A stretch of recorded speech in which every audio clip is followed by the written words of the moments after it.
In Brightmoor, Detroit, Tess arrives at the house she booked online. The instructions say she'll find the keys inside a lockbox, but when she opens it, it's empty. She immediately calls the booking agent for help, but she's sent straight to voicemail. After leaving a message and ignoring several calls from her ex, she notices the lights inside the house are on.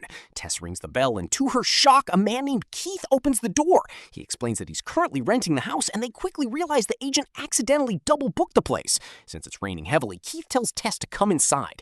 Keith shows Tess his booking confirmation to prove he's telling the truth. Tess calls the nearest hotel to try and find a room, but unfortunately everything is fully booked. Keith overhears this and points out there's a medical convention in town, so he doesn't think there'll be an empty room anywhere. He convinces her to share the house for the night and even offers her the bed while he sleeps on the couch. In the bedroom, Tess finds Keith's wallet and takes a picture of his ID before giving it back to him. After taking a shower, she returns to the living room to find Keith waiting with wine. Tess turns down the drink at first, but agrees to chat for a while. She mentions she's in town for an interview with a documentary filmmaker named Catherine. Keith reveals that Catherine's next film is about a Detroit music collective, which he actually helped found.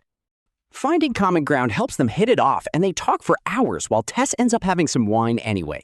In the middle of the night, Tess is awakened by the sound of a door creaking. Suddenly, she hears a screech and discovers her bedroom door is wide open. It turns out Keith is having a nightmare on the couch and is the one making the weird noises.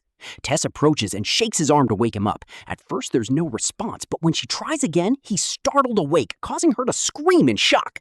Tess asks if he opened her door, but he swears he didn't. She heads back to the bedroom and makes sure to lock the door before going back to sleep. The next morning, Tess wakes up to find a note from Keith saying he had to head out, but wishing her luck. On her way out, she leaves the key in the lockbox.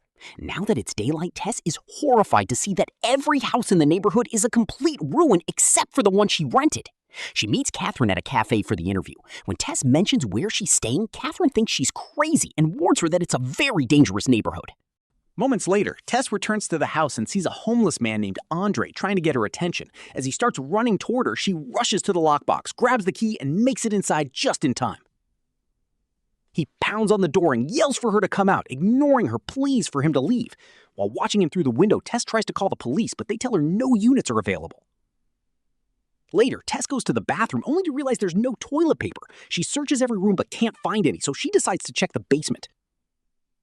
She finally finds a roll there, but when she tries to leave, she discovers the door is closed and locked itself. No matter how hard she shakes it, it won't budge. She can't call for help because her phone is upstairs. She also realizes that since she has the main key, Keith won't be able to get in when he returns. She finds a small window, but it's stuck shut. While looking for a tool to force the door, Tess discovers a rope coming out of a hole in the wall.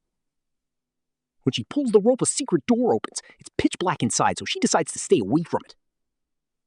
Hours later, Tess grows desperate. She grabs a mirror and uses it to reflect the basement light into the mysterious room.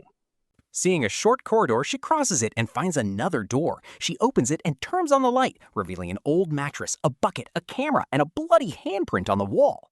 Terrified, Tess rushes back to the basement. Suddenly, someone pounds on the main door. She looks out the window and sees that Keith is finally back.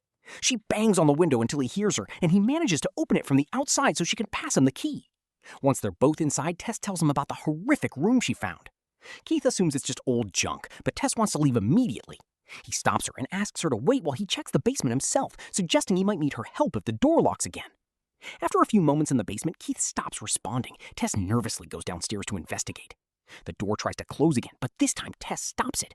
She rushes back upstairs, drops the keys on the table, and grabs a chair to prop the door open. She then enters the secret room to find Keith. But Keith isn't there. Using her phone light, Tess notices a new door in the corridor. When she opens it, she finds a creepy, hand-dug tunnel. Suddenly, she hears Keith crying out for help. Gathers her courage, she descends into the tunnel. She finds a series of empty cages with bowls in them. Crying in fear, she continues through the tunnel until Keith suddenly appears. He's terrified and tells her something bit him. They agree they need to get out, but they start arguing over which way is the exit. Suddenly, a monstrous, naked woman appears in the tunnel. She grabs Keith and slams his head against the wall until he is dead. Then, the monster roars at Tess. Meanwhile, we meet AJ, a successful actor driving near the beach. He gets a call from his producers informing him that his co-star has accused him of sexual abuse, and he's been fired. AJ denies everything, but the producers tell him the story is already in the news. AJ meets with his accountant, who explains that he can't afford his lifestyle anymore and will need to sell his assets to pay for a lawyer. With no new job offers coming in, AJ realizes he's in deep trouble. His accountant quits on the spot. Later, AJ flies to Detroit to Lolo and handle his properties. He arrives in Brightmoor, revealing that he is actually the owner of the house Tess stayed in, and he wants to sell it. Seeing Tess's car outside, he enters the house and finds the chair blocking the basement door. Not knowing what it's for, he moves the chair and closes the door. He finds Tess and Keith's luggage scattered around, but no sign of people. He calls his rental agent, who tells him there haven't been any bookings in weeks. AJ assumes squatters have been living there, but the agent doesn't care and hangs up. Later, AJ meets a friend at a bar and admits that he took advantage of his co-star, but acts like it wasn't a big deal, even insulting her for ruining his career. Back at the house, AJ leaves a drunken apology on his co-star's voicemail.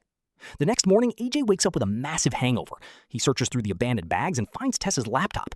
He sees her name on the screen, but can't get past the password. After finding the keys on the table, he heads to the basement, noticing the light no longer works.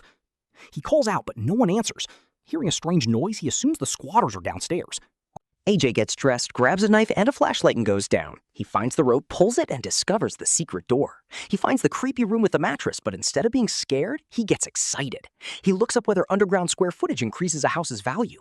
Realizing he can list the basement separately, he grabs a measuring tape and rushes back down.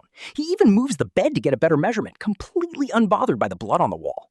Eventually, AJ finds the tunnel and gets even more excited about the extra space.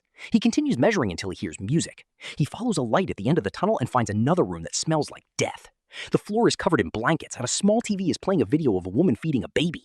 Suddenly, something grabs his measuring tape and pulls it into the darkness. AJ lets go and watches the tape disappear. He hears a terrifying noise and finally starts running. He trips and drops his flashlight. In the flickering light, he sees the monster charging at him. She growls in his face, and AJ flees, eventually falling into a deep pit and breaking his arm. After the creature covers the pit with a lid, AJ is startled by Tess, who covers his mouth and tells him to be quiet. A flashback to 1982 shows the neighborhood in its prime. The house was owned by a man named Frank. Frank is seen buying supplies for a home birth, but then he spots a beautiful woman and begins following her home. It's clear this isn't his first time. He has a disguise ready in his trunk and pretends to be an electrician to get inside her house. Once inside, he unlocks a window to break in later. On his way home, a neighbor tells him he's moving because the neighborhood's going to hell. Frank says he'll never leave. He takes his supplies to the basement where the muffled screams of a woman can be heard. Back in the present, Tess tells AJ to stay calm. The monster, the mother, appears and offers them a baby bottle. Tess drinks from it without hesitation, telling AJ to do the same because the monster wants them to be her babies. AJ refuses, so the monster jumps into the pit. She pets Tess's head gently but growls at AJ and grabs him by the neck. She drags AJ out and takes him to the TV room, forcing him to drink from the bottle while watching the nursing video. Since the lid was left open, Tess uses AJ's flashlight to climb out of the pit. As she sneaks through the tunnel, she steps on the measuring tape and the noise alerts the monster. Tess sprints back to the basement, but the door is locked. She decides to break the small window and crawl out, but it's a slow process. Luckily, the homeless man Andre appears and helps pull her out just before the monster reaches her. Andre explains that he knows about the monster and tells Tess to leave without AJ, warning her that there was something even worse in that house. Tess insists on helping AJ, but Andre warns her that the creature comes out at night. Meanwhile, in the basement, AJ uses his phone light to explore the tunnels. He finds a bell connected to a power line and follows it to another door. The mother chases him but stops and retreats when she sees him near that specific door. AJ enters a room filled with trash, old furniture, and another TV. On a bed, he finds a frail, elderly Frank who gestures for water. AJ gives him the bottle, but Frank just gestures for him to look around. AJ finds a box of old VHS tapes. He watches them and realizes they are recordings of all the women Frank kidnapped and abused. Horrified, AJ screams at Frank. Frank pulls a gun from his nightstand and takes his own life. Meanwhile, Tess drives to a gas station and calls 911.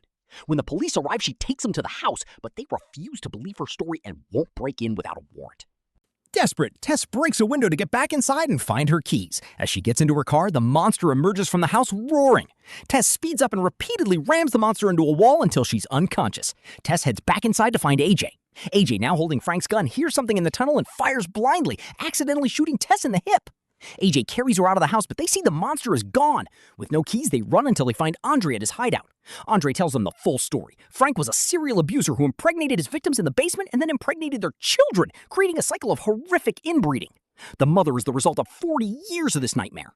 AJ is desperate to help Tess, claiming he wants to prove he's a good guy and fix his life. Andre tells him to stay hidden until sunrise, saying the monster never enters his spot. Suddenly, the mother bursts in and captures Andre, tearing his arm off and beating him to death with it. Tess and AJ flee but get trapped by a barbed wire fence. They climb a nearby water tower. At the top, AJ accidentally drops the gun. He decides he's going to use Tess as a distraction to save himself. When the monster reaches the top, AJ grabs Tess by the hair and throws her off the tower, telling the monster to go get her baby. The mother immediately jumps after her. AJ looks down at the bodies and climbs down, finding a hole in the fence to escape. He picks up the gun and checks the bodies, only to find that Tess is still alive because the monster used her own body to shield Tess from the fall. AJ tries to apologize to Tess, and he panics, but as he tries to move her, the monster wakes up. She captures AJ and gouges his eyes out before splitting his head open. The monster makes sad noises for Tess's injury, but can't help her. Tess picks up the gun and points it at her. The mother calls her baby one last time and touches her forehead. Tess pulls the trigger, killing the monster, and finally walks away into the morning light. Thanks for watching. Make sure to subscribe and turn on notifications for more recaps.